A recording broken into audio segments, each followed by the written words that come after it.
নমস্কাৰ বন্ধুসকল ভাৰতত থকা কেইটামান আচৰিত বিশেষ মন্দিৰ যিকেইটা মন্দিৰৰ নাম জানি আপুনি হয়তো হতবাক হৈ পৰিব। আহকচোন আজি এই ভিডিঅ'টোৰ জৰিয়তে এই মন্দিৰকেইটা সম্পৰ্কে জানো। এই মন্দিৰকেইটা কোনো চৰকাৰী বা কোনো ধৰ্মীয় স্বীকৃতি মন্দিৰ নহয়। নম্বৰ 1, এলিয়েন মন্দিৰ। তামিলনাডু ৰাজ্যৰ মালামুপতি নামৰ ঠাইত এলিয়েন মন্দিৰ আছে। এইটোৱে হৈছে বিশ্বৰ প্ৰথমটো মন্দিৰ য'ত অন্য গ্ৰহৰ প্ৰাণী এলিয়েনক পূজা কৰা হয়। নম্বৰ 2, নৰেন্দ্ৰ মোদীৰ মন্দিৰ। গুজৰাট ৰাজ্যৰ ৰাজকোট জিলাত নৰেন্দ্ৰ মোদীৰ মন্দিৰ আছে। এই মন্দিৰটো 2015 চনত নিৰ্মাণ কৰা হৈছিল।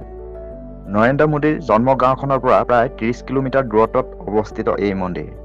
এই মন্দিৰটো বনোৱাইছিল গুজৰাটৰ কৃষি মন্ত্ৰী মোহনভাই কাল্যাণজিহাই। উদ্দেশ্য আছিল নৰেন্দ্ৰ মোদী ভক্তসকলৰ বাবে এই মন্দিৰটো এক পুণ্য স্থান। নম্বৰ 3, ছোনিয়া গান্ধী মন্দিৰ। তেলেংগানা ৰাজ্যৰ নালাগোণ্ডা জিলাৰ পেডাকাপাৰ্থী গাঁৱত ছোনিয়া গান্ধীৰ মন্দিৰ আছে। এই মন্দিৰটো 2014 চনত নিৰ্মাণ কৰা হৈছিল আৰু এইটোৱে প্ৰথম গান্ধী মন্দিৰ। ইয়াত 2 অক্টোবৰ তাৰিখে অৰ্থাৎ গান্ধী জয়ন্তী উপলক্ষে শিক্ষাৰ লগত জড়িত বিভিন্ন প্ৰতিযোগিতামূলক কাৰ্যসূচী অনুষ্ঠিত কৰা হয়। নম্বৰ 4, অমিতাভ বচ্চনৰ মন্দিৰ। কলকাতাৰ শ্ৰীধৰ ৰায় ৰোড, কুষ্টিয়াত অমিতাভ বচ্চনৰ মন্দিৰ আছে, যাক বচ্চন ধাম বুলি কোৱা হয়। এই মন্দিৰটো নিৰ্মাণ কৰিছিল সঞ্জয় পাটোদিয়া নামৰ ব্যক্তি এজনে। তেওঁ অমিতাভ বচ্চনক নিজৰ জীৱনৰ ঈশ্বৰ হিচাপে মানে। এই মন্দিৰটোত পূজা কৰিলে জয় শ্ৰী অমিতাভ বচ্চন বুলি মন্ত্ৰ মাতে আৰু এই মন্দিৰটো 24 ঘণ্টাই খোলা থাকে। নম্বৰ 5, ৰজনীকান্ত মন্দিৰ।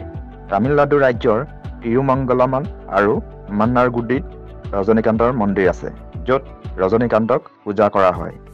এই মন্দিৰ দুটা 2023 চনত আৰু 2024 চনত ৰজনীকান্তৰ 74তম জন্ম জয়ন্তী উপলক্ষে নিৰ্মাণ কৰিছিল। নম্বৰ 6, ডনাল্ড ট্ৰাম্পৰ মন্দিৰ। তেলেংগানাত কন্নে নামৰ ঠাইত ডনাল্ড ট্ৰাম্পৰ মন্দিৰ আছে। এই মন্দিৰটো 2018 চনত কৃষক বুচা কৃষ্ণই নিৰ্মাণ কৰিছিল। নম্বৰ 7, চাইনিজ কালিমা মন্দিৰ। কলকাতাৰ টাংগাৰা নামৰ ঠাইত চাইনিজ কালিমা মন্দিৰ আছে। ইয়াত প্ৰসাদ হিচাপে বিভিন্ন চাইনিজ খাদ্য খুওৱা হয়। Number 8, doctor APJ Abdul Kalam ছাৰৰ মন্দিৰ। তামিলনাডুৰ ৰমেশ্বৰম চহৰৰ পেকাৰাম্বুৰ নামৰ ঠাইত APJ আব্দুল কালাম ছাৰৰ মন্দিৰ আছে। এই মন্দিৰটো 2017 চনৰ 22 জুলাই তাৰিখে APJ আব্দুল কালাম ছাৰৰ দ্বিতীয় মৃত্যুবাৰ্ষিক উপলক্ষে বৰ্তমান ভাৰতৰ প্ৰধানমন্ত্ৰী নৰেন্দ্ৰ মোদী ডাঙৰীয়াই উদ্বোধন কৰিছিল।